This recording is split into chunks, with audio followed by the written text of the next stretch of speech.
এটা এক দুর্বিষহ জীবন, এটা ভাবা যায় না। এখানে কোনো সুস্থ মানুষকে যদি, বেশি না, আমার তো মনে হয় যদি কাউকে আধা ঘন্টা রাখা হয় এই অবস্থায় দরজা বন্ধ করে, সে পাগল হয়ে যাবে।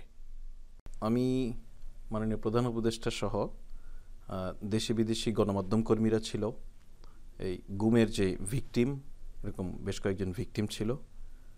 আমরা সকালে 10:30টার দিকে আমরা প্রথমে র্যাবের 2 অফিস যেটা, সেখানে একটা আয়নাঘর পরিদর্শন করেছি। এইটা আসলে আমি বলবো যে এটা কি উত্তরা না আগারগাঁও? না, এটা আগারগাঁও। আপনি যেটা বলছিলেন যে দুপুর থেকে আজকে বাংলাদেশের গণমাধ্যমগুলিতে বা মানুষের মধ্যে, সোশ্যাল মিডিয়া বলেন, সব জায়গায় এটা আলোচনার অত্যন্ত গুরুত্ব পাচ্ছে। এটা আসলে বাংলাদেশের ইতিহাসে আজকে একটা ঐতিহাসিক ঘটনা, নিঃসন্দেহে। মানে আপনি যে একবার খালি চিন্তা করেন যে জুলাই আগস্টের অভ্যুত্থানে, এই যে রক্তক্ষয়ী অভ্যুত্থান, তার মধ্যে দিয়ে যেই নতুন বাংলাদেশ বিনির্মাণের পথে আমাদের যাত্রাটা শুরু, এই ঘটনা না ঘটলে হয়তো কোনো দিনই এই গোপন বন্দিশালা, টর্চার সেল, এগুলি উন্মুক্ত হতো না। এখন এগুলি উন্মুক্ত হয়েছে, এগুলি এভিডেন্স হিসেবে আমাদের সামনে এসেছে, এগুলি নিয়ে একটা ইনকোয়ারি কমিশন কাজ করছে, এগুলি নিয়ে আইসিটি মানে আন্তর্জাতিক অপরাধ ট্রাইব্যুনাল কাজ করছে, তদন্ত সংস্থা কাজ করছে।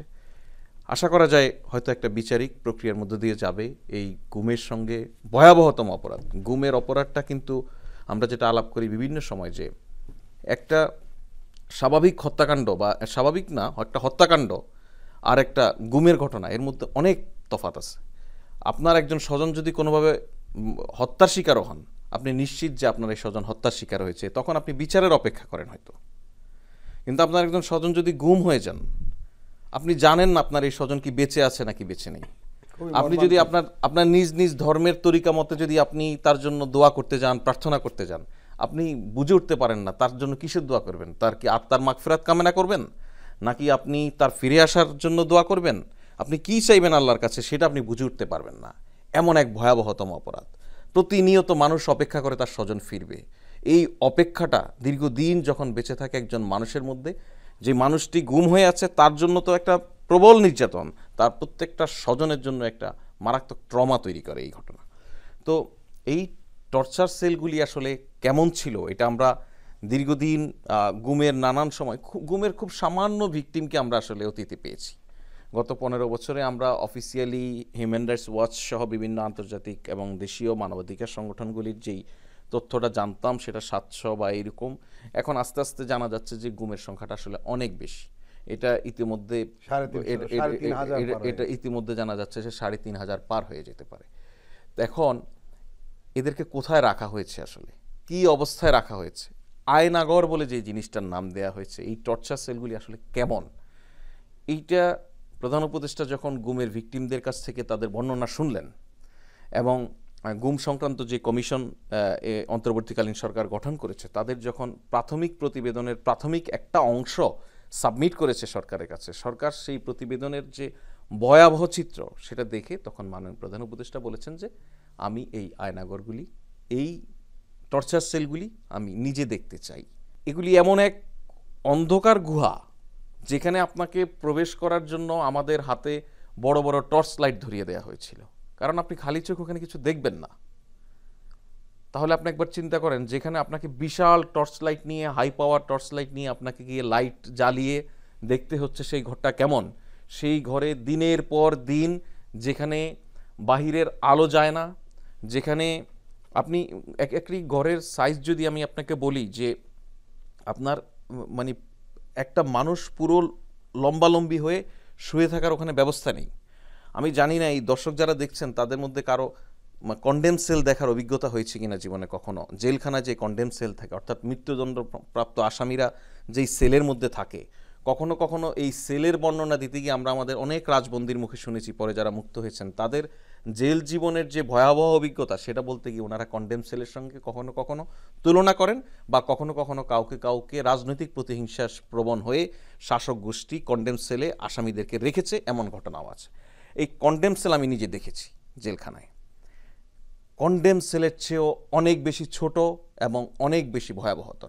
দাঁড়ানো যায় না, আপনি সেখানে অধিকাংশ ঘর আছে, আপনি সেখানে সোজা হয়ে দাঁড়াতে পারবেন না। আবার অনেকগুলি ঘরে আপনি সোজা হয়ে দাঁড়াতে পারবেন, সোজা হয়ে দাঁড়াতে পারবেন না। এমন অনেক ঘর আছে আপনি লম্বা হয়ে শুতে পারবেন না। আপনি যদি লম্বা হয়ে, কিছু কিছু ঘর আছে আপনি লম্বা হয়ে শোয়ার পরে আপনার পা থাকবে আপনার ওই ঘরের মধ্যেকার যে টয়লেট, বাথরুম তৈরি করা আছে, অর্থাৎ একটা ইটের খণ্ড দিয়ে একটা স্কয়ার ছোট্ট তৈরি করে দেয়া, সেখানে একটা পানির ট্যাপ, সেই পানি আপনার খাবার পানি, সেই পানি আপনার টয়লেটের জন্য পানি, সেটাই আপনার সব। এটা এক দুর্বিষহ জীবন, এটা ভাবা যায় না। এখানে কোনো সুস্থ মানুষকে যদি, বেশি না, আমার তো মনে হয় যদি কাউকে আধা ঘন্টা রাখা হয় এই অবস্থায় দরজা বন্ধ করে, সে পাগল হয়ে যাবে। সে মানে তার পক্ষে এটা নেওয়া সম্ভব না। তো সেই জায়গায়, এই জায়গাগুলিতে আমরা মানুষকে 6 বছর 7 বছর 8 বছর রেখেছে, এরকম অভিজ্ঞতা এখন শুনছি। আপনাদের সঙ্গে যারা ভিকটিম ছিলেন, এখানে দীর্ঘদিন ছিলেন বা অল্প দিন ছিলেন, এমন কিছু লোক হচ্ছে ওইখানে গিয়েছেন যারা আসলে ঠিক মতো দেখেন না, এগুলো বন্দি অবস্থা ছিলেন। আজকে তারা এই মুক্ত পরিবেশে দেখলেন, তাদের কি অনুভূতিটা ছিল?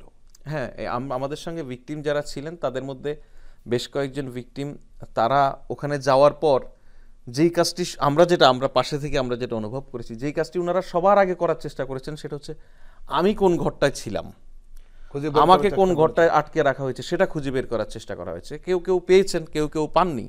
এর বাস্তবতা হচ্ছে যে ওই ঘরের মধ্যে তো সে হয়তো ওই ঘরের স্ট্রাকচার কিছু কিছু হচ্ছে ঠিক আগের মতো নেই, তারপরে হয়তো এখানে কোনো বন্দি ছিল, এরকম নানান ঘটনা আছে। বা যেই সময়টা 3 দিন বাংলাদেশে আপনি জানেন সরকার ছিল না, সেই সময় এই বন্দিশালাগুলির কী অবস্থা হয়েছে, বা পরবর্তীতে এই গুম সংক্রান্ত কমিশন যেটি গঠন হয়েছে, সেই কমিশন গঠনের আগে সেখানে কিছু হয়েছে, নানান কারণে স্ট্রাকচারগত কিছু পরিবর্তন এসেছে হয়তো।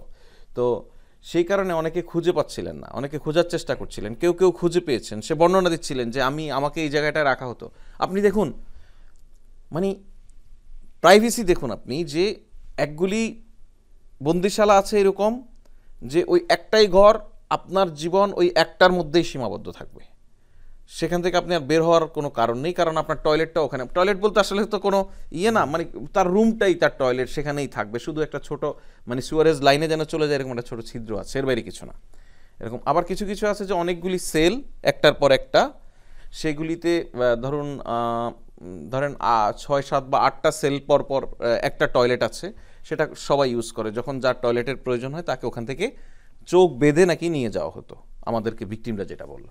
তো আমরা টয়লেটের দরজায় দেখলাম যে দরজায় ছিদ্র করা, অর্থাৎ একজন মানুষকে আপনি টয়লেটে পাঠিয়ে আপনি ওভারসি করতে পারবেন সে কী করছে টয়লেটের ভিতর, সেই দেখার ব্যবস্থা রাখা হইতো। অর্থাৎ কী পরিমাণ, মানে চিন্তা ভাবনার জায়গাটা কী পরিমাণ নির্মম। আপনি সে কারণে প্রধান উপদেষ্টা যখন সাংবাদিকদের সঙ্গে কথা বলছিলেন এই আয়নাঘরগুলি ভিজিট করার পর, উনি এটাকে আয়ামে জাহিয়ালার সঙ্গে তুলনা করেছে।